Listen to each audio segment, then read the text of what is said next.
l'Université populaire de Caen, Michel Onfray, brève encyclopédie du monde, Cosmos, saison 2. Je voudrais parler de l'oubli du cosmos parce qu'il me semble qu'on a beaucoup parlé du nihilisme. Et il me semble que l'une des raisons du nihilisme, c'est cet oubli du cosmos. Le cosmos, vous voyez bien finalement à quoi ça ressemble au fur et à mesure des séances. On voit bien comment cette incapacité dans laquelle nous sommes à lever la tête pour voir ce qui se passe dans le ciel et pour apprendre ce que les astres ont à nous dire, cette incapacité, elle a fait que nous avons coupé nos racines. Elle a fait que nous n'avons pas su comprendre dans quel milieu nous étions, ce qui nous nourrissait véritablement, et ce qui nous rendait possible. Et il se fait que le petit campagnard que j'étais, qui vivait à Chambois, petit village de 500 habitants, connaissait le ciel, connaissait la Voie lactée, savait ce que c'était qu'une voûte céleste.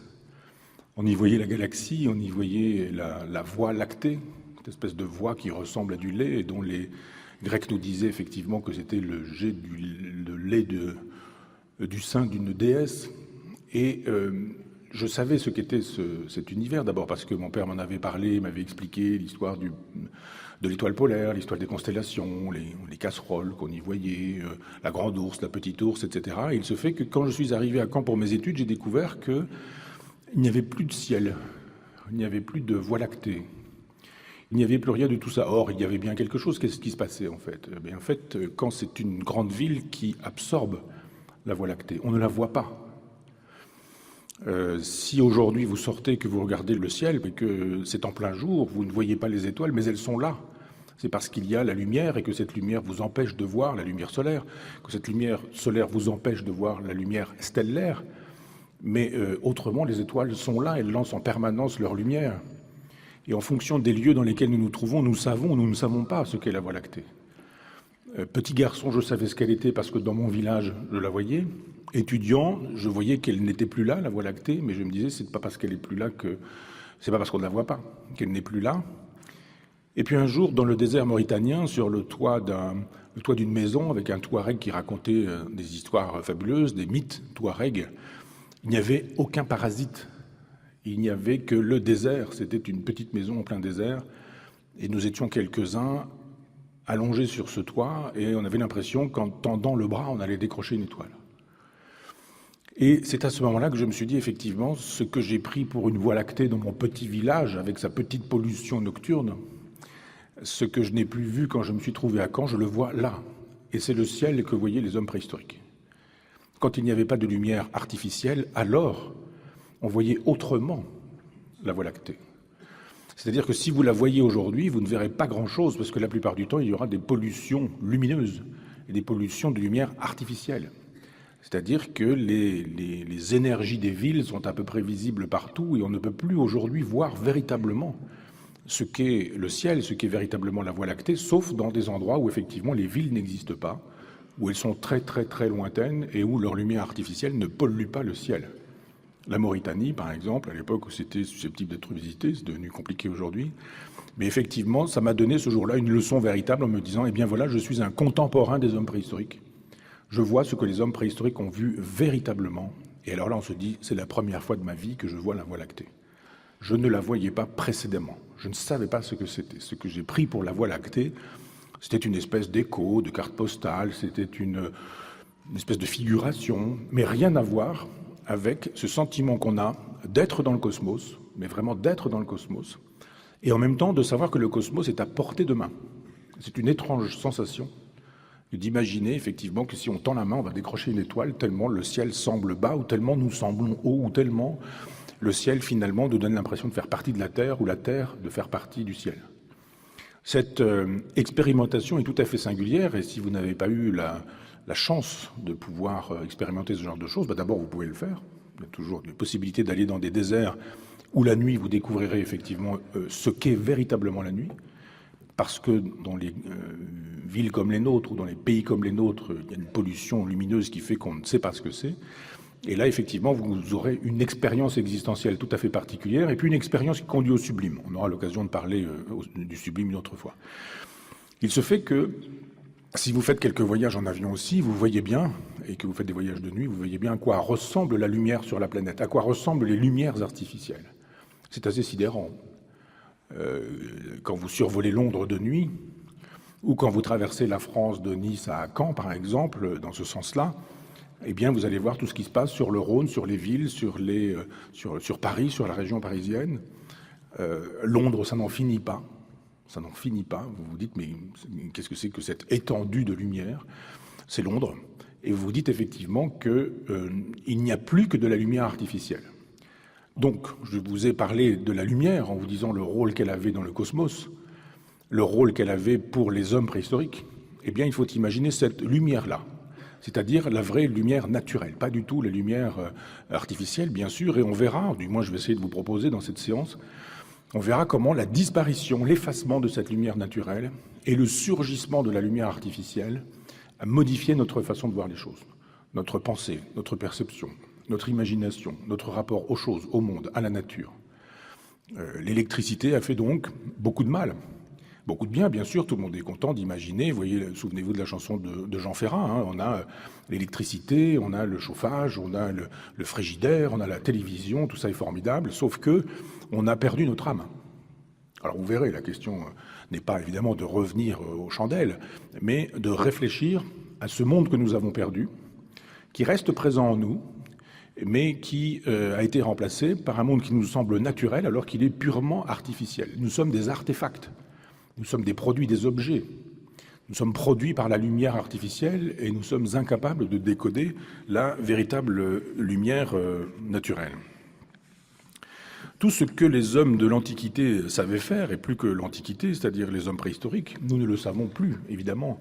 Quand je vous parlais des relations avec les cycles qui permettent les journées, les jours et les nuits, ou les cycles qui permettent les années, printemps, été, automne, hiver, tout ce qui nous permettait de comprendre que, même de manière imprécise, mais qu'il y avait des équinoxes, qu'il y avait des solstices, qu'il y avait des moments dans l'année où la nuit était la plus longue et d'autres où la nuit était la plus courte, tout ce qu'on pouvait savoir empiriquement. Qui peut le savoir aujourd'hui? Qui peut le découvrir? Que peut découvrir de ce ciel un enfant qui n'aura été qu'urbain? C'est drôle d'ailleurs que ce mot urbain donne l'impression que finalement c'est l'habitant des villes, mais quelqu'un qui a de l'urbanité, c'est quelqu'un qui a de la politesse, de la convenance, qui est bien élevé. C'est assez paradoxal. Moi je pense que l'urbs, c'est-à-dire la ville selon les Romains, la ville est un lieu de déshumanisation. C'est même d'une certaine manière un lieu d'inhumanité au sens étymologique. L'humain ne peut pas exister dans une ville. L'humain, il existe dans un village, dans une campagne, il existe au beau milieu de la mer. Si vous vous retrouvez sur un bateau en plein milieu de la mer avec la pleine nuit, et je ne dis pas avec la pleine mer, ça peut vous arriver aussi, mais avec une mer qui secoue, qui tape, eh bien d'un seul coup vous êtes au milieu du cosmos. Vous savez ce que sont les peurs ancestrales. Vous savez ce que sont les peurs de la forêt, vous savez ce que sont les peurs de la mer, vous savez ce que sont les peurs du désert, vous savez ce que sont les peurs de la campagne, parce que vous avez des sons, des bruits, des odeurs, des parfums qui ne vous sont pas connus et qui réveillent en vous l'animal qui existait. Cet animal, il ne s'agit pas de le réveiller pour lui donner les pleins pouvoirs, il s'agit simplement de dire qu'il est en nous et que cette part en nous, plutôt que de la dresser, nous l'avons détruite. Il ne fallait pas détruire cette part-là. Il fallait la dresser, en faire quelque chose, c'est-à-dire ne pas oublier que nous étions porteurs d'une capacité, justement, à ressentir des émotions, des sensations en pleine mer, au milieu du monde, en plein désert, au milieu du monde, mais au milieu du monde, au milieu du monde sans personne, en plein milieu des forêts. Et il y avait là des capacités pour l'humain à aller chercher en lui quelque chose de profond, de véritable, qui est générateur d'équilibre. Naître dans une ville avec du béton, avec du bitume, avec des gaz d'échappement, avec du ciment, avec quelques végétaux qui sont dans des pots et qui n'ont pas les allures de végétaux. Si vous avez des arbres sur un parking, si vous avez des fleurs dans des pots ou dans des bacs, ça n'a rien à voir avec la nature, c'est pour faire semblant. Comment pouvez-vous avoir le sens du cosmos ? Comment pouvez-vous trouver un sens à votre existence si vous êtes né dans un béton qui ne permet pas l'enracinement ? Il n'y a pas d'enracinement possible dans le béton, dans le bitume, dans le ciment ou dans les villes. Nous sommes entourés par ce cosmos que nous sommes capables de voir quand nous sommes en relation directe avec lui. Au beau milieu de la mer, au beau milieu de la forêt, au beau milieu du désert, au beau milieu de la campagne, quand il n'y a aucune pollution de lumière artificielle, alors on voit des choses que les autres ne voient pas. On voit des choses que les animaux voient. Quand j'ai eu l'occasion de vous dire que les animaux étaient capables de percevoir la lumière, ils sont gênés par les lumières artificielles des animaux, évidemment. Mais quand je vous disais qu'une anguille est capable, par exemple, dans ce fameux village dont je vous parlais, Chambois, de percevoir la présence d'une autre anguille à l'entrée de la Manche, à l'embouchure de la Dive, par exemple, à 60 km, eh bien, ce sont des perceptions qui sont rendues possibles par des olfactions particulières, par des pressions particulières, mais également par des lumières particulières. Les anguilles regardent la Lune et sont capables, à partir de la Lune, de savoir si c'est le moment de partir ou pas. Elles ne se disent pas que la Lune est croissante ou décroissante, montante ou descendante, mais elles sont capables d'intégrer ces informations et, à partir de ces informations, de se mettre en route vers l'embouchure ou éventuellement, au-delà de l'embouchure, de prendre la pleine mer pour aller directement vers la mer des Sargasses. La lumière, qui est donc la vérité de ce que nous sommes, nous est cachée.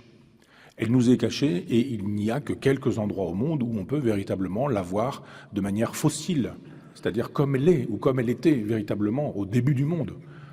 Comme elle était quand l'homme préhistorique sort de la grotte de Lascaux et que sur le bord de cette grotte de Lascaux, il lève la tête et il voit le ciel et il voit ce que nous pouvons voir dans quelques endroits du monde où l'humanité n'a pas massacré la nature. La culture, elle était agriculture, vous ai-je dit à plusieurs reprises, parce qu'effectivement, la culture, c'était le savoir qui nous permettait de connaître le fonctionnement de la terre. On savait quand il fallait planter, on savait quand il fallait semer, on savait quand il fallait récolter, on savait quand il fallait laisser reposer la terre. Et cette sapiens, ce savoir de la terre, eh bien, il était enraciné dans le ciel. C'est le ciel qui nous donnait ces informations. Pour savoir ce que la terre avait à nous dire, on interrogeait le ciel. Si on ne peut plus interroger le ciel, alors on ne saura plus ce que la terre a à nous dire. Et cette période, elle va de pair, c'est-à-dire la lumière artificielle, la disparition de la lumière naturelle, le fait qu'on n'aille plus chercher dans le ciel les informations sur la Terre, eh bien tout ça fait que, plutôt que d'interroger la Terre, on s'est dit la Terre, c'est une matière stupide. On n'a pas besoin de lui demander ses raisons. On va lui donner des engrais, on va lui donner des intrants, on va exiger d'elle qu'elle donne, qu'elle produise. Et on s'est aperçu qu'elle était chargée d'un certain nombre d'éléments. Et bien on s'est dit, on va ajouter des éléments, on va ajouter de la chimie. Et puis si on avait X quintaux à l'hectare, naturellement, eh bien on aurait X multiplié par 3 ou X multiplié par 4 de rendement à l'hectare. On allait détruire la terre, c'est pas bien grave. On allait laver les sols, c'était pas bien grave non plus. De toute façon, on rajouterait des produits, on rajouterait de la chimie. C'est-à-dire que cette incapacité à lire le ciel, cette incapacité-là, elle s'est trouvée doublée d'une scientificité qui a fait qu'on s'est dit, eh bien, on va demander à la science de résoudre la totalité des problèmes. Il a fallu arracher les haies, il a fallu pratiquer le remembrement, il a fallu multiplier les tracteurs, arrêter le cheval, multiplier les tracteurs, et puis multiplier la puissance des tracteurs. Jadis, le paysan avait un soc à sa charrue, 2 socs, 3. Et puis aujourd'hui, on a 10, 20, 30, 40 socs, avec des moteurs de tracteurs qui sont quasiment des moteurs de fusée. Vous pouvez arracher la terre, ou vous pouvez massacrer la terre. À l'époque, il fallait la force d'un homme, la puissance d'un cheval, la puissance d'un soc. Vous creusiez et naturellement, vous retourniez ce que l'on pouvait retourner de la terre. On n'allait pas chercher le fin fond de la terre, au-delà de la terre, en brutalisant la terre. Il s'agissait juste d'aérer, de retourner la terre. Aujourd'hui, on massacre la terre, parce que simplement, on ne sait plus ce qu'elle est. Et on le voit, et on le sait. Et heureusement, les écologistes nous ont expliqué aujourd'hui que nous avions ravagé la Terre. Pourquoi en sommes-nous arrivés à cet oubli de la Terre, à ce mépris de la Terre, à ce mépris du cosmos, à cette incapacité à décoder les informations qui nous sont données par le ciel pour pouvoir trouver des raisons d'être, des raisons d'exister ou des raisons de trouver une place dans notre nature. Le savoir empirique permettait aux individus de ne pas aller chercher dans les livres ce qu'il y avait à savoir du monde. Un paysan, il pouvait ne pas savoir lire les livres, pourvu qu'il sache lire la nature, pourvu qu'il sache interpréter justement la couleur du ciel, le rosé qui se trouve autour du soleil quand la nuit va tomber et qui va nous renseigner sur le temps qu'il va faire demain ou après-demain, ou l'observation qui lui permet de savoir que s'il y a Noël au balcon, ce sera Pâques au tison. Le folklore, c'est-à-dire la logique du peuple, Le folklore est quelque chose d'intéressant, mais qui s'est trouvé méprisé. On a estimé que c'était des trucs de paysans, que c'était des sentences bonnes à rapporter comme ça pour plaisanter, mais c'était une sagesse empirique. Noël au balcon, Pâques au tison, ça veut dire que s'il fait bon et chaud à Noël, eh bien, on aura froid à Pâques. C'est-à-dire, si au solstice d'hiver il se passe quelque chose, alors il se peut qu'au solstice d'été ou à l'équinoxe de printemps, eh bien, on aura ceci parce que c'est ainsi que fonctionne le cosmos. Ce sont des sagesses, ce sont des savoirs. Et les anciens transmettaient aux jeunes. Et ils ne disaient pas, il va falloir que tu lises machin, bidule, un tel ou tel autre. Ils faisaient savoir, une fois. Quand le vieux parlait, il avait parlé. C'était pas la peine de lui demander de dire une deuxième fois ou une troisième fois. Il avait parlé. Le jeune écoutait. Et si l'ancien disait, c'est qu'il y avait une expérience et on ne méprisait pas l'expérience. Quand Mpatébé, qui est un écrivain malien, nous disait que un vieux qui meurt, c'est une bibliothèque qui brûle, c'était extrêmement intéressant comme formule. Cette façon de dire, mais dans une civilisation orale, qui était celle de l'Afrique et qui l'est encore aujourd'hui, dans une civilisation orale, ce sont les anciens qui sont porteurs du savoir. Quand nous avons commencé à écrire, nous avons perdu de la mémoire. On a fait confiance aux livres, on a fait confiance au papier. Alors je ne vous dis pas quand on a commencé à enregistrer, quand on a commencé à mettre tout ça sur des cassettes, puis sur des CD, puis sur tous les supports numériques aujourd'hui qui font que c'est là. C'est pas la peine de savoir, puisqu'on sait que c'est là. Le jour où on aura besoin d'aller chercher, on ira chercher, sauf qu'on va jamais chercher. Et qu'on a entretenu avec le savoir une relation de décadence. Umberto Eco avait écrit un tout petit texte qui s'appelait De Bibliotheca, des bibliothèques, et qui avait été d'ailleurs édité par un tout petit éditeur de Caen qui s'appelait l'Échoppe, qui faisait un très beau travail d'éditeur avec des beaux objets. Et effectivement, dans ce petit texte qui m'avait intéressé à l'époque, dans les années 80, je crois, Umberto Eco disait le jour où on a eu le photocopieur, on n'a plus lu. Parce qu'à l'époque où on allait dans une bibliothèque où il n'y avait pas de photocopieur, il fallait lire le livre et recopier ce qu'on avait à recopier ou faire une synthèse, prendre des notes sur ce qu'on avait lu. Et on lisait, on était obligé. Si vous sortiez de la bibliothèque et que vous n'aviez pas le droit d'emporter le livre, il fallait bien que vous puissiez prendre des notes ou éventuellement recopier des passages importants. Quand on s'est mis à photocopier, on s'est dit, il n'y a pas de problème. Je ne vais pas photocopier. Jadis, on n'allait pas écrire 50 pages ou recopier 50 pages. On avait le talent pour la synthèse ou pour les notes, mais à partir du moment où il y a eu le photocopieur, on s'est dit, je photocopie le livre. Et puis je le prends avec moi, j'emmène chez moi et je ne le lis pas.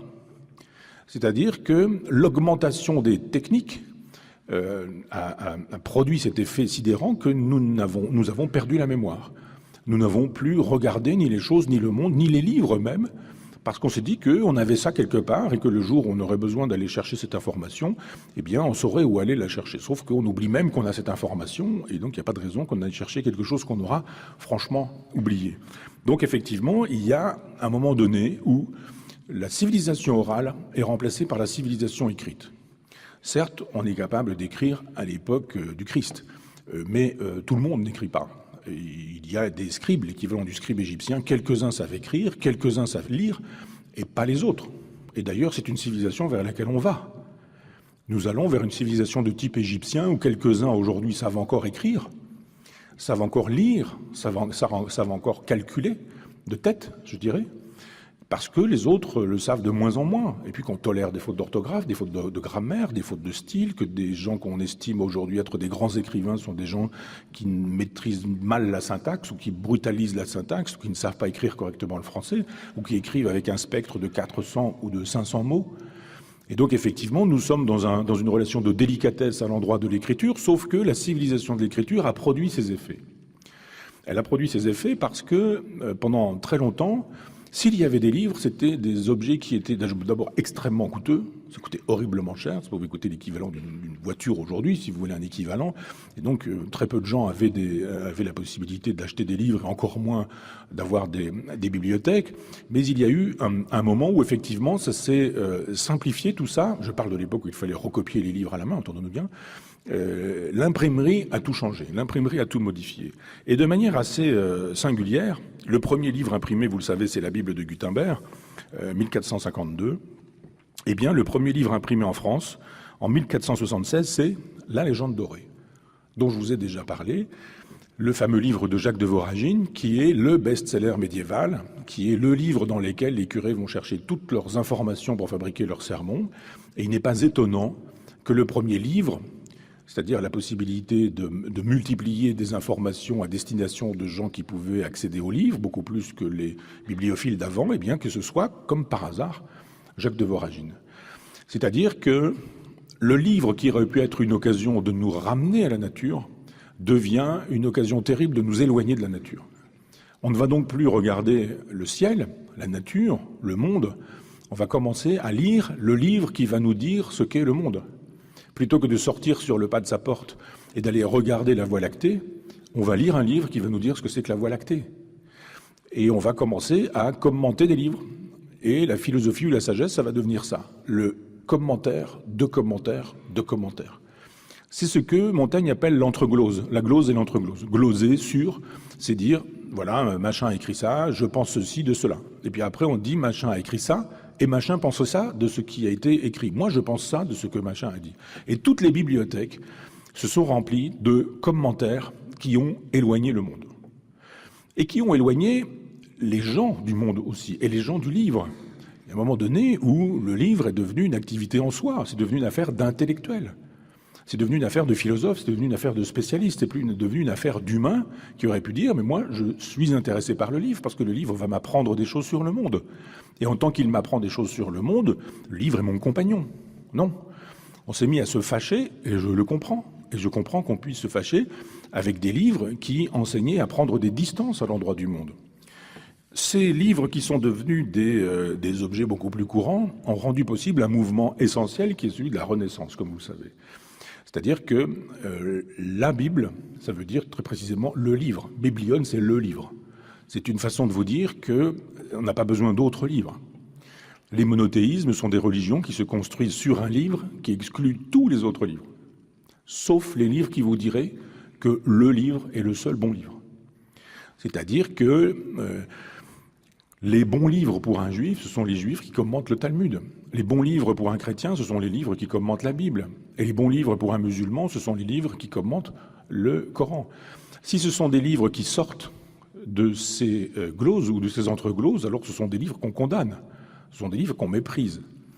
Donc la Renaissance a été l'occasion de nous dire qu'on n'avait pas besoin forcément d'aller demander aux livres, aux seuls livres, de nous dire la vérité, mais on allait pouvoir demander aux autres livres. C'est-à-dire que les chrétiens vous disent « allez voir la Bible, elle vous dira la vérité sur le monde ». La Renaissance vous dit « mais il n'y a pas que la Bible ». Et vous pouvez, si vous êtes un paysan, si vous êtes un agriculteur, lire Columel. Si vous êtes un architecte, vous pouvez aller voir Vitruve. Si vous êtes, ce que vous voudrez, vous trouverez toujours un individu dans l'Antiquité qui a écrit sur l'agriculture, qui a écrit sur l'architecture, ou qui a écrit sur la médecine. On peut lire Hippocrate ou Galien si vous êtes médecin. On peut lire tout ce que vous voudrez. Vous trouverez dans les livres le savoir du monde. Et ce savoir du monde nous éloigne du monde. C'est un moment essentiel, évidemment, le livre, mais c'est en même temps une occasion de nous dire que la vérité du monde est dans les bibliothèques. Il y a des individus qui sont à la jonction de ces moments-là, c'est-à-dire la fin de l'oralité et le début de la civilisation écrite. Je songe à Montaigne. On pourrait dire c'est le dernier des anciens ou c'est le premier des modernes, mais on pourrait dire les deux en même temps. C'est le dernier des anciens et en même temps le premier des modernes. C'est le dernier des anciens parce que Montaigne nous le dit très précisément dans les essais, il n'a jamais écrit les essais. Montaigne le dit à 3 reprises, il les a dictés. Et donc c'est pas exactement la même chose de se mettre à sa table et de faire un texte avec une plume et de marcher dans sa tour. Faites un tour à la tour de Montaigne, vous verrez, c'est un bel endroit. On peut imaginer Montaigne avec ce qu'il appelait sa librairie. La librairie de Montaigne, c'est une bibliothèque de 1000 livres. C'est pas beaucoup. Mais c'est pas la même chose d'écrire en face à face avec le papier, je dirais, et puis de raconter en marchant avec quelqu'un qui note, avec un scribe.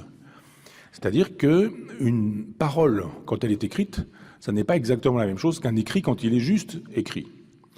Pendant très longtemps, la lecture, c'est une chose qu'on ne sait pas faire à voix basse. C'est Saint Augustin, il est l'un des premiers à lire à voix, même pas à voix basse, mais de faire de la lecture silencieuse, et les gens le regardent comme une espèce de monstre de foire, en disant mais il fait quoi ce type? Il est capable, il lit et en même temps il ne dit pas, il ne parle pas, parce qu'il était capable d'intégrer cette idée que la lecture c'était une lecture silencieuse, c'était donc une affaire entre soi et soi. C'était pas du tout une affaire entre soi et les autres. Le texte était écrit, si je lisais à haute voix, c'est parce que quelqu'un devait l'entendre. Et donc il y avait une transmission qui restait orale. Le texte était resté finalement un témoignage. Le texte va devenir une fin en soi. Et en tant qu'il devient une fin en soi, eh bien effectivement, il nous invite à ne plus regarder le monde, et on ne voit plus le monde véritablement tel qu'il est ou tel qu'il fonctionne. Cette question de l'oralité, elle fonctionne avec la lumière naturelle, de la même manière que l'écriture fonctionne avec la lumière artificielle. On peut évidemment lire encore aujourd'hui à la bougie, mais si on fait un grand mouvement de retour sur notre civilisation, et plus que notre civilisation, je dirais sur notre histoire, de la grotte la plus ancienne jusqu'à Versailles, d'une certaine manière, on utilise des bougies, on utilise des flambeaux pour les grottes préhistoriques. J'en ai vu, j'ai eu la chance d'aller avec quelques amis dans la grotte Chauvet, et on voit encore au sol des traces de feu et des traces de torches qui ont été utilisées, des morceaux de bois qui ont été probablement enduits d'huile et puis allumés et qui ont servi à des individus qui les ont jetés, et puis on les retrouve comme ça, comme si elles avaient été jetées la veille au soir.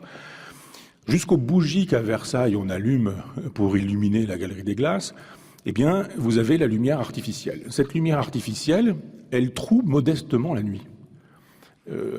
Vous savez, si vous avez une panne d'électricité, que vous allumez des bougies, ou si vous êtes en amoureux et que vous allumez des bougies, vous voyez bien effectivement que la bougie ne fait pas reculer la nuit. Elle fait un petit trou dans la nuit, une petite zone qui vous permettra d'éclairer votre table ou d'éclairer une toute petite zone, mais la nuit reste puissante. La nuit, ça reste la nuit des forêts, ça reste la nuit des animaux, c'est-à-dire c'est le moment où il faut tout craindre. Tout est susceptible d'être dangereux. L'animal se demande si un autre animal plus puissant que lui ne va pas venir le dévorer, ne va pas venir l'inquiéter. Donc effectivement, Louis est dans un autre état. Et effectivement, il entre dans la nuit une façon particulière de concevoir le monde ou de concevoir les choses. Cette façon de voir les choses, elle a été bien pensée par un philosophe dont on ne parle pas assez, qui s'appelle Gaston Bachelard. Je voudrais vous entretenir un petit peu parce que d'abord, c'est un Bourguignon qui est resté fidèle à sa Bourgogne, fidèle à son accent bourguignon. Il y a quelques images de lui et quelques enregistrements et quelques films de lui. C'est un personnage qui a un accent terrible et qui a une longue barbe blanche, des longs cheveux blancs également, et qui est un vieux sage, qui est une espèce de philosophe de l'Antiquité perdu au XXe siècle, qui a commencé par livrer des colis à la poste, qui a passé quelques concours, quelques examens, et puis qui est devenu professeur de philosophie, puis qui a fini professeur d'épistémologie, c'est-à-dire de philosophie des sciences à la Sorbonne. Et il y a une partie d'épistémologie chez Bachelard. Il a pensé la théorie euclidienne, il a pensé la question de Newton, la question du temps, enfin bon, des choses un peu pointues sur le terrain de la physique, mais il a pensé les éléments. Il a pensé la terre, l'eau, le feu, il a pensé les nuages, il a pensé des choses qui finalement étaient les choses d'avant la lumière artificielle. Et il a notamment pensé la question du feu dans plusieurs ouvrages, notamment un livre qui s'appelle La psychanalyse du feu en 1938 et un autre qui s'appelle La flamme d'une chandelle en 1961. Ce sont deux mondes et il a raison de nous dire que quand on n'a pas connu l'un, on ne sait pas ce qu'il rendait possible. Quelle connaissance du cosmos et du monde nous pouvions avoir dans un monde qui s'éclairait à la bougie, c'est-à-dire dans un monde dans lequel le jour et la nuit faisaient encore la loi. Aujourd'hui, ce ne sont pas les alternances du jour et de la nuit qui font la loi, ce sont nos montres. Et ce sont nos montres qui nous disent ce qu'on doit faire, ce qu'il faut faire, parce que nous sommes dans un temps chronométré. Nous sommes dans un temps mécanique, nous sommes dans un temps social. Et le jour où on dit vous allez dormir 1 heure de plus ou vous allez dormir 1 heure de moins, tout le monde remet sa montre à l'heure. Et le lendemain matin, s'il faut dormir 1 heure de moins, comme on dit, évidemment on n'a pas dormi 1 heure de moins, ou dormir 1 heure de plus, évidemment on n'a pas dormi 1 heure de plus, simplement on a changé le comptage. Eh bien, on voit bien que ce comptage-là, il est devenu le temps lui-même, puisqu'on a intégré cette idée qu'on dormait 1 heure de moins. On ne dort pas 1 heure de moins. Quand on dit à 2 heures, il soit 3 heures. Non, à 2 heures, on n'avait pas perdu 1 heure de sommeil quand vous passez de 2 heures à 3 heures. Si je prends ma montre tout de suite, je peux avancer de 3 heures, ça ne va rien changer au temps. Ça va changer à la mesure du temps. Ce qui veut dire que nous ne sommes plus en relation avec le temps réel et véritable, mais nous ne sommes plus en relation qu'avec le temps mesuré, qu'avec le temps chronométré, qu'avec le temps social. C'est le temps qui fait que, eh bien, le lendemain matin, quand il va falloir aller travailler, la plupart du temps c'est fait le samedi soir pour que vous ayez la possibilité de vous en remettre le dimanche, eh bien, si vous devez prendre à 8 heures, il faudra prendre à 8 heures, c'est-à-dire le temps du chronomètre, pas le temps de la nature. Parce que si vous avez avancé d'1 heure, eh bien, vous pouvez imaginer que si vous arrivez en disant « moi je reste à la vieille », comme disaient les anciens, je marche au soleil. Moi, j'ai connu des paysans qui disaient moi, je m'occupe pas de ces trucs-là, je marche à la vieille. Et la vieille, c'était même pas forcément l'heure officielle, c'était l'heure solaire. C'est-à-dire qu'il y avait l'heure décidée par Giscard d'Estaing, puisque c'est à lui qu'on doit ces horaires, des passages à l'horaire d'été, etc. Mais ces gens disaient oui, mais il y a déjà un horaire que Giscard nous fait changer, mais cet horaire, il est déjà pas le bon. Parce que, à l'heure naturelle, d'une certaine manière, il était, je ne sais plus, 1 heure de moins, 1 heure de plus. Enfin, il y avait une autre lecture du monde. Donc nous avons quitté ce rythme-là, puisque le temps d'aujourd'hui, c'est le temps chronométré, ça n'est plus le temps cosmique. Nous sommes désindexés du temps cosmique et nous sommes désindexés également des connaissances que le ciel nous apportait à cette époque-là. Il y a 2 mondes, et dans la psychanalyse du feu, Bachelard nous dit il faut avoir connu le feu de cheminée, la bougie, la lampe à pétrole, l'électricité domestique, elle écrase la nuit. Elle perce ou elle troue la nuit. Je dis qu'elle fait un peu reculer modestement, mais en même temps, elle tue la nuit. La nuit véritable vous dit autre chose et autrement. Quand il meurt, Gaston Bachelard, il laisse en route un petit livre qui s'appelle Poétique du feu, qui était l'occasion pour lui de réfléchir sur le rôle que la nuit avait dans la production de l'imagination. Si vous êtes chez vous dans une lumière artificielle, avec des néons, avec la télévision, avec la lumière d'une lampe de chevet, si vous ajoutez la lumière de votre tablette ou de votre téléphone, effectivement, vous avez une multiplicité de lumières qui sont autant d'ondes qui entrent en relation avec vous. Des gens qui sont très sensibles à cette question, mais qui oublient quand même qu'en permanence, les lumières sont des ondes et qu'effectivement, il y a des ondes partout et en tout et en permanence et que nous baignons dans un réseau d'ondes qui n'est pas sans relation sans relation avec notre corps, avec notre système nerveux, avec notre système neurovégétatif. Le temps naturel de la nuit naturelle et du jour naturel était un temps où les corps n'étaient pas exposés à ces énergies toxiques, dangereuses, parasitaires pour le corps. On ne sait pas encore exactement dans quelle mesure, mais on le suppute, on le suppose. Et puis dangereuse également pour le fonctionnement de l'imagination. Il y a une belle gravure de Goya où on voit un individu, la tête dans les bras posés sur la table, et puis on voit la nuit qui génère tous ces songes. Et on voit des oiseaux, des corneilles, des choses un peu bizarres, des chauves-souris. Oui, la nuit est le lieu de l'imagination. Le lieu dans lequel l'imagination se constitue, c'est-à-dire les pensées se constituent. S'il n'y a plus de nuit naturelle, il n'y a plus d'imagination. Il n'y a plus de pensée véritable. Il y a simplement une façon d'obéir à des injonctions lumineuses, exactement de la même manière que les poules obéissent à des injonctions lumineuses dans des endroits où on leur demande de pondre ou de ne pas pondre. On allume, elles pondent. On éteint la lumière, elles arrêtent de pondre. On allume, elles pondent. On éteint la lumière, elles arrêtent de pondre. Si elles s'occupent de la nature, eh bien elles pondent en relation avec le système solaire. Si vous les isolez du système solaire et que vous les mettez dans des hangars où il n'y a que de l'électricité naturelle, eh bien vous allez pouvoir imiter la nature. Et si vous faites se lever 2 fois le soleil dans la journée parce que vous allez allumer 2 fois vos lampes électriques, eh bien vous allez produire 2 pontes. Et il est bien évident que quand vous avez 2 pontes au lieu d'une, si l'argent fait la loi et que vous êtes dans une logique libérale, vous n'avez peu importe que vous ayez déréglé les poules, puisque de toute façon vous allez pouvoir produire 2 œufs là où en temps normal, naturellement, la poule aurait produit un œuf. Eh bien d'une certaine manière, réfléchissez-y, on est un peu dans la configuration de poules dans ces hangars qui obéissent à l'extinction des feux ou à l'allumage des feux.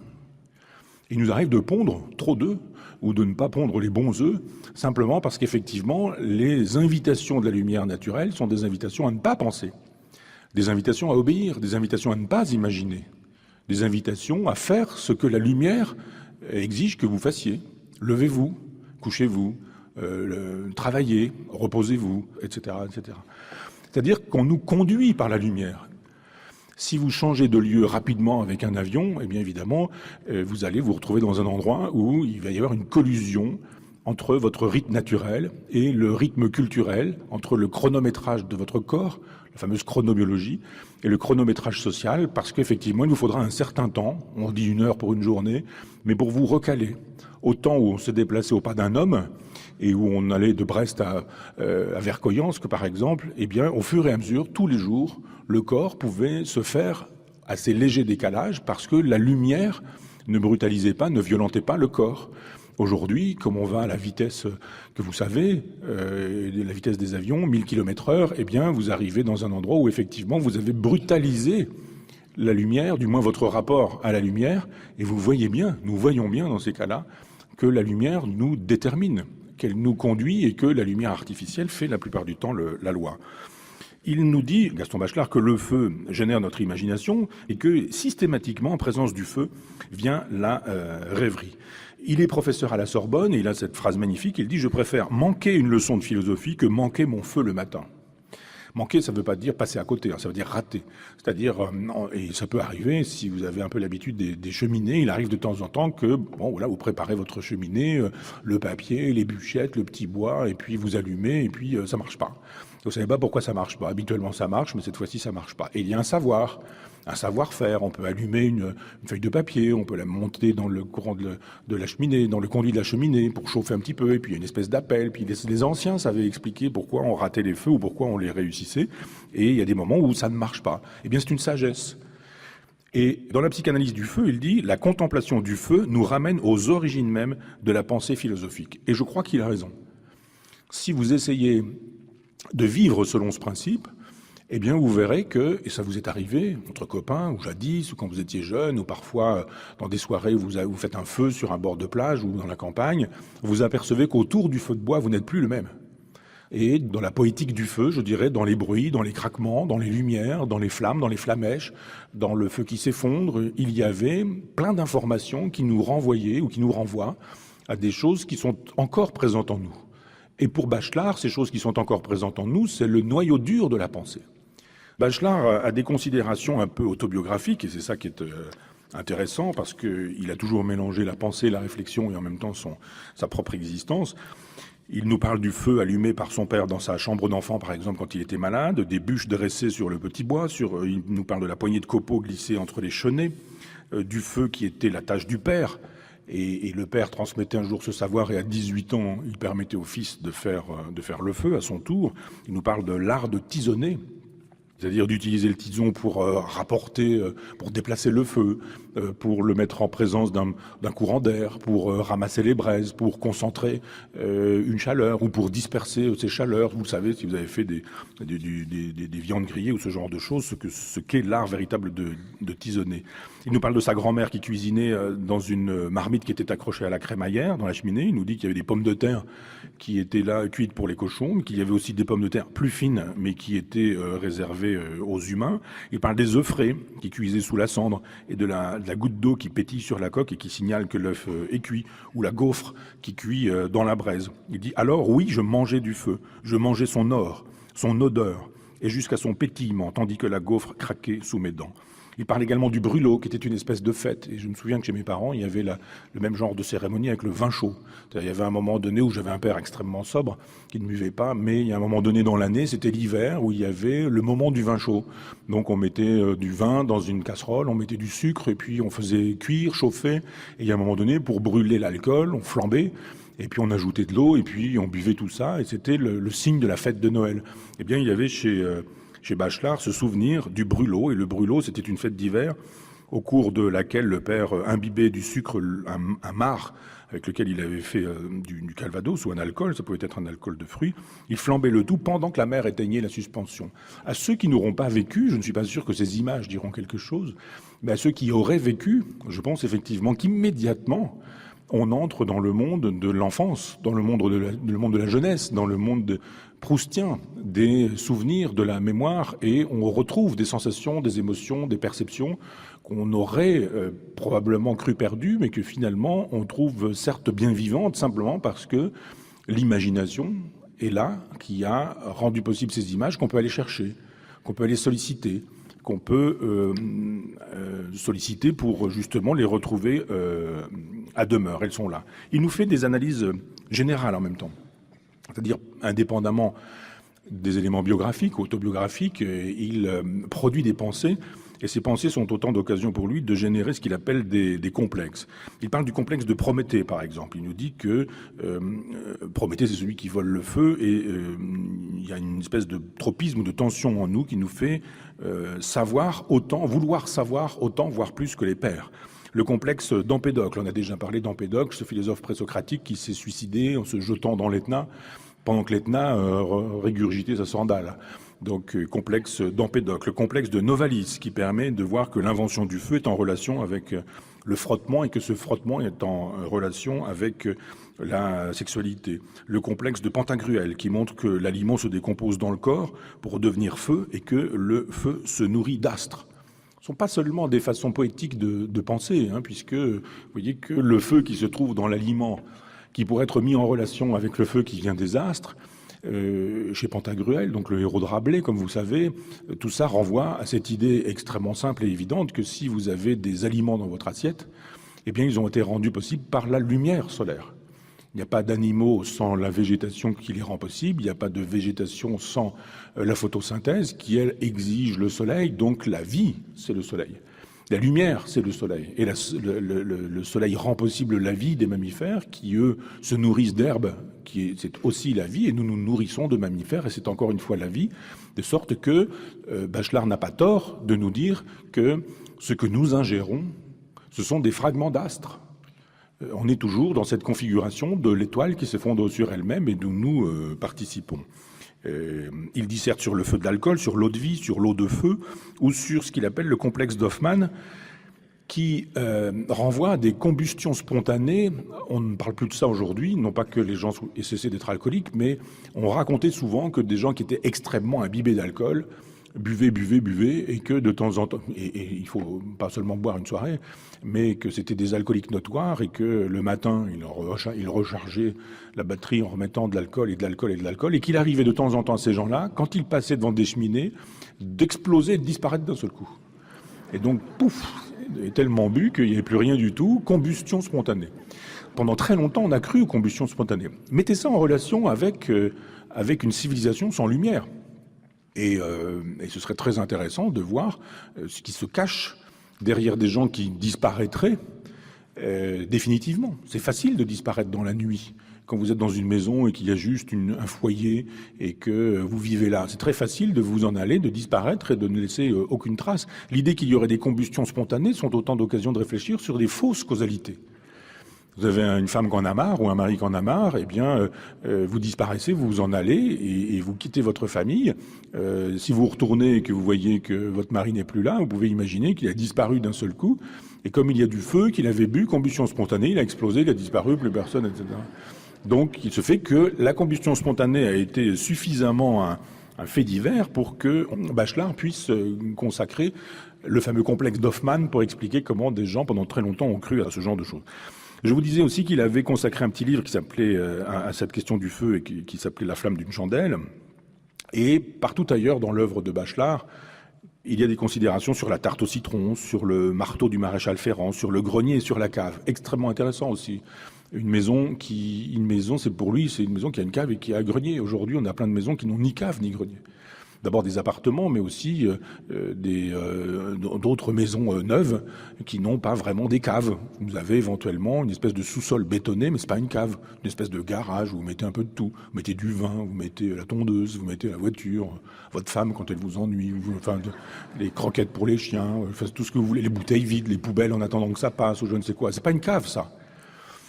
Et Bachelard réfléchit sur cette idée de la cave. Qu'est-ce que c'est que la cave? C'est la terre. Et c'est une espèce de grotte qui est faite dans la terre, une cave véritable. C'est une cave dans laquelle vous pouvez mettre des alcools, donc du feu. Et ces alcools sont en relation avec la terre. Si vous mettez un fût de Calvados, par exemple, ou d'Armagnac ou de Cognac, dans une cave, une véritable cave avec de la terre, eh bien, suivant l'endroit où vous allez la placer, si vous avez du courant d'air, ou si vous n'avez pas de courant d'air, si vous avez une cave sèche ou si vous avez une cave humide, eh bien, vous allez enlever à l'alcool soit de l'humidité, soit de la sécheresse. Vous allez sculpter votre alcool.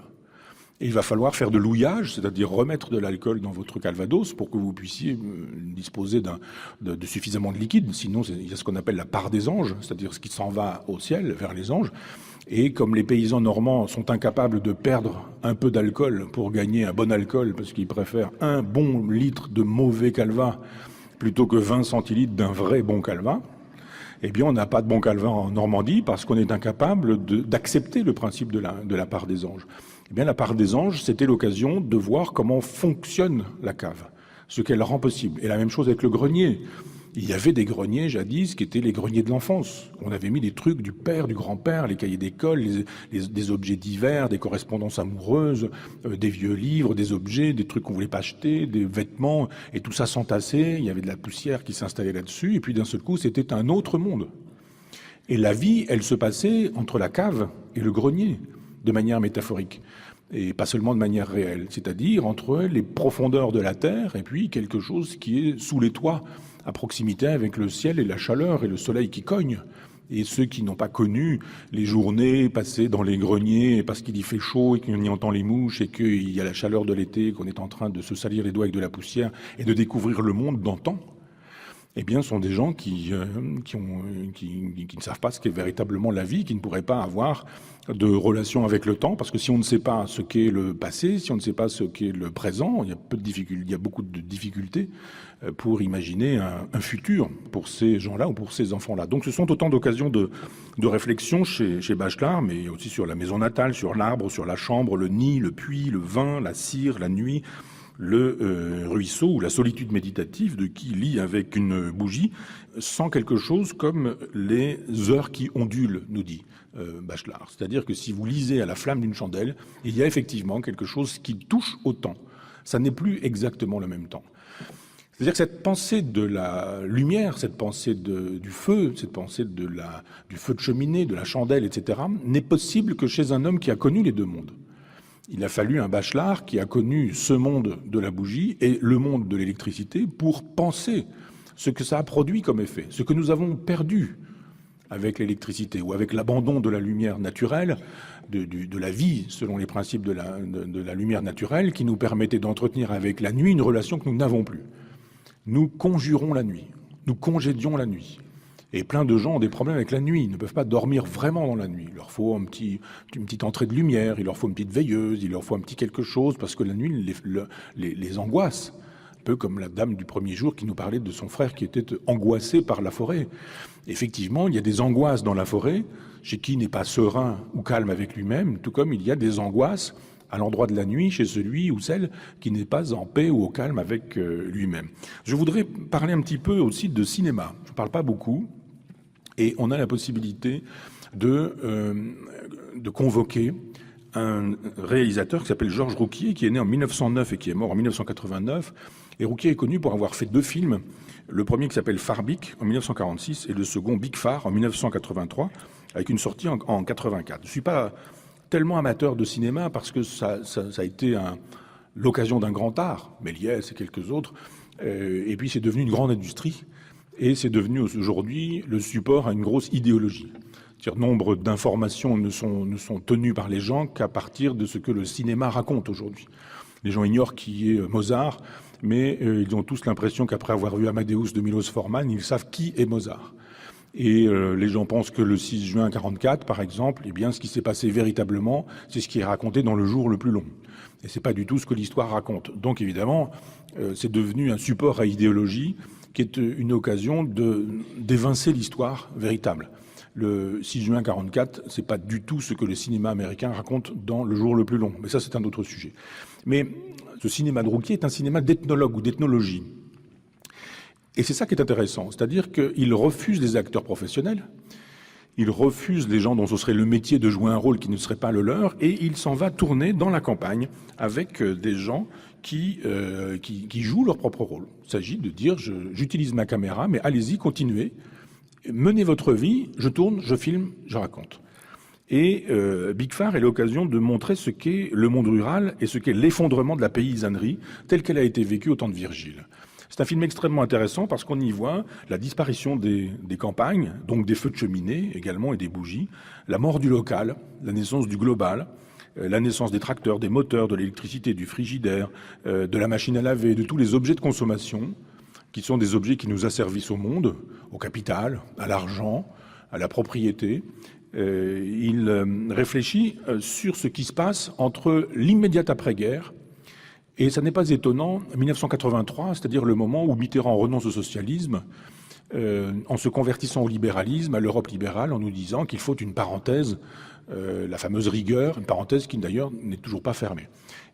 Du moins chez les socialistes, mais pas pour les plus pauvres ou pour les plus modestes. Il se fait que ce film est l'occasion de nous dire voilà ce qui s'est passé après la guerre, parce qu'après la guerre, les Américains sont arrivés ici, pas seulement parce qu'ils nous aimaient pour nous libérer, hein, il s'agissait juste de faire la guerre ici parce que Hitler avait déclaré la guerre aux États-Unis, qu'il n'avait pas envie qu'avec les avions à réaction et la bombe atomique sur laquelle il travaillait, il ait les moyens d'aller mener sa propre guerre aux États-Unis. Donc les États-Unis sont venus en France en disant on va régler ce problème-là ici, mais ils sont pas venus en disant on n'est pas concernés du tout, on vous aime tellement qu'on vient pour vous aider et pour vous libérer du joug nazi. Il y avait un projet qu'on appelle l'AMGOT, on n'en parle pas beaucoup, mais qui était un projet d'administration de la France avec des élites militaires américaines qui ont été formées à Charlottesville. Et il s'agissait de faire de la France un État assujetti d'une certaine manière. Vous connaissez l'opération Overlord. Eh bien, cette opération Overlord, personne ne l'a traduit véritablement telle qu'il faudrait la traduire. Overlord, c'est suzerain. Ça veut dire suzerain. Quand les Américains donnent un nom à cette opération qu'on présente aujourd'hui comme une opération en faveur de la liberté, ils choisissent le mot suzerain. Donc il s'agissait de vassaliser la France. Mais la vassalisation de la France, elle se fait par le moteur. C'est-à-dire qu'avant-guerre, les paysans sont derrière leurs chevaux et marchent au pas d'un cheval. Après-guerre, les Américains vendent des tracteurs.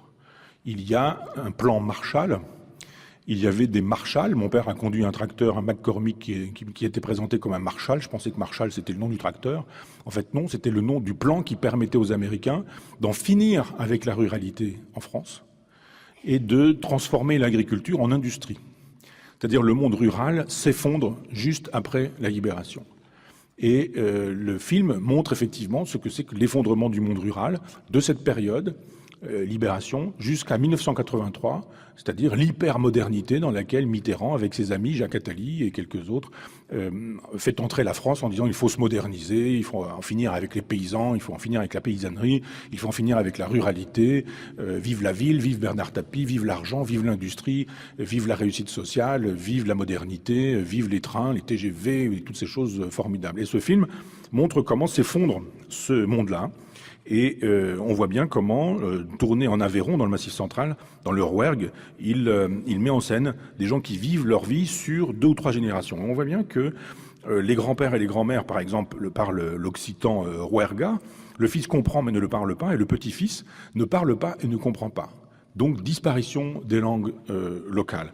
On pourrait disserter sur les questions de langue locale, sur le fait que le breton, ça n'existe pas, qu'il y a des langues bretonnes, que le corse, ça n'existe pas, qu'il y a des langues corses, que l'occitan, ça n'existe pas, qu'il y a des langues occitanes, et que c'est par la suite, quand toutes ces langues ont disparu, qu'on a voulu les faire ressurgir, et qu'on a décidé que, eh bien, il y aurait un breton, un corse, un occitan, et ce sont des revendications jacobines, c'est assez paradoxal, jacobines de gens qui se prétendent girondins en disant il faut absolument restaurer ces langues que nous parlions. C'est pas vrai, on n'a jamais parlé en Bretagne, on n'a jamais parlé le breton. On a parlé en revanche le cornouaillais, le léonard, le trégorois, le vannetais, le guérandais, le gallo, etc., etc. Et on pourrait rentrer dans le détail de ces langues, mais je vais pas avoir le temps pour ces choses-là. C'est l'occasion pour Rouquier de nous parler du temps, de ce qu'était le temps à cette époque-là. Et il filme, comme j'ai eu l'occasion déjà de vous dire, mais il filme en accéléré les processus de germination. C'est-à-dire qu'il filme 1 fois, 2 fois, 3 fois, etc. pendant l'année, la Terre, et il monte en accéléré, et d'un seul coup, on voit ce qui se passe dans la Terre. Et on voit comment la production permet l'autosubsistance. Comment ce qui fonctionnait dans le monde rural, c'était justement qu'on était en relation directe avec la nature et qu'on y trouvait dans la nature de quoi vivre, travailler, faire des enfants, faire une famille, manger, boire, permettre à ces animaux d'exister. Et ce monde, effectivement, il a disparu. Il a disparu parce que le monde qu'on nous a proposé après 1945 a été le monde de l'industrie, de l'industrialisation, du capital et du capitalisme et de la disparition de la ruralité. Il a fallu détruire la ruralité pour industrialiser l'agriculture. Ce sont des films qui nous montrent ce que sont les corps des paysans, ce que sont les relations rudes dans les familles, dans les villages. Il n'y a pas beaucoup de douceur, il n'y a pas beaucoup de gentillesse, il y a de la brutalité, les gens vivent des vies rudes, ils souffrent, ils sont durs au travail, mais en même temps il y a un ordre, il y a un équilibre, et chacun a sa place. Et d'une certaine manière, cet ordre qu'il y a dans la famille, c'est un ordre qui est issu du cosmos ou de la nature telle qu'elle fonctionne. Les paysans avaient ce sens d'une espèce de tradition, c'était empirique, on avait hérité d'une conception des choses, et on reproduisait cette conception des choses dans la famille, dans les relations entre les hommes et les femmes, entre les adultes et les enfants, entre les pères et les fils, entre les pères et les aînés, entre les gens du village et les gens d'un autre village, entre les gens de la région et d'une autre région. Il y avait une façon de concevoir le monde qui valait ce qu'elle valait. Je ne dis pas qu'elle était meilleure, je dis simplement qu'elle équilibrait les rôles de tout un chacun, qu'elle était harmonieuse, même si le coût était évidemment parfois important pour ceux qui subissaient le principe de la hiérarchie. C'était plus facile pour les hommes que pour les femmes, c'était plus facile pour les vieux que pour les jeunes, c'était plus facile pour les propriétaires que ceux qui n'étaient pas propriétaires, c'était plus facile pour les anciens qui étaient là depuis longtemps plutôt que pour ceux qui venaient juste d'arriver. Je le redis, c'était un monde rude, mais c'était un monde qui avait un sens. Et le film qui suivra, Farbig, sera l'occasion de voir comment ça fonctionne après, ensuite. Ce qui s'est passé quand on a industrialisé, quand on a rendu possible un autre monde qui a été celui des tracteurs, celui de l'électricité, celui de l'ordinateur, celui qui faisait qu'on allait donner les pleins pouvoirs aux banquiers, qui allaient nous dire ce qu'il fallait planter, pas planter, acheter, pas acheter, s'il fallait s'endetter, comment on allait s'endetter, comment ça allait fonctionner, la ferme, parce que finalement, c'était plus l'ancien qui nous expliquait comment il fallait faire, mais le conseiller agricole qui travaillait pour la banque, qui exigeait que certains s'endettent. Donc on faisait sauter des vieilles étables, on installait des stabulations libres, on faisait abattre les chevaux, et puis en même temps on faisait acheter des tracteurs, et puis on mettait à la poubelle les faneuses, et puis on achetait des moissonneuses-batteuses, et puis on a endetté les paysans, on a exigé qu'ils produisent, et ils ont détruit les sols, détruit les sous-sols, détruit la nature. On a vu disparaître les animaux, fini les coccinelles, fini les papillons, fini les petits rongeurs. On a vu apparaître les maladies professionnelles, les cancers des paysans qui traitaient et qui se massacraient la santé avec ce genre de choses. On a vu les téléphones apparaître, on a vu les églises en même temps se vider. On a vu les enfants quitter la famille en disant « mais moi je ne prends pas la ferme, c'est plus possible, ce n'est plus pensable, je m'en vais à la ville, je m'en vais travailler, je vais faire un autre métier ». Et ce film-là montre comment nous nous sommes détruits.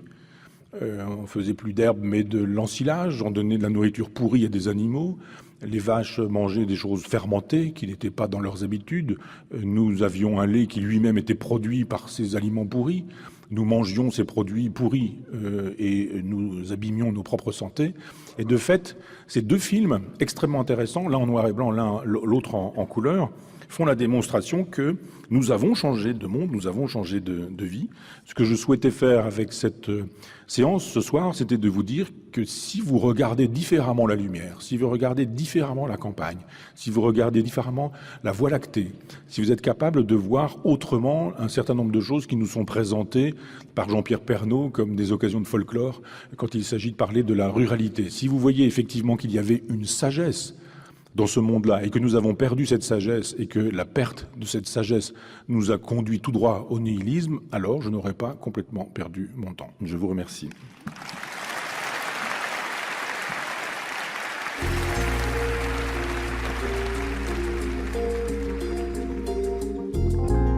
C'était l'Université populaire de Caen de Michel Onfray.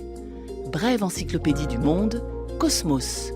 Prise de son, Yann Frécy, Pascal René. Réalisation, Thomas Duterre. Un grand merci à l'équipe du Zénith de Caen.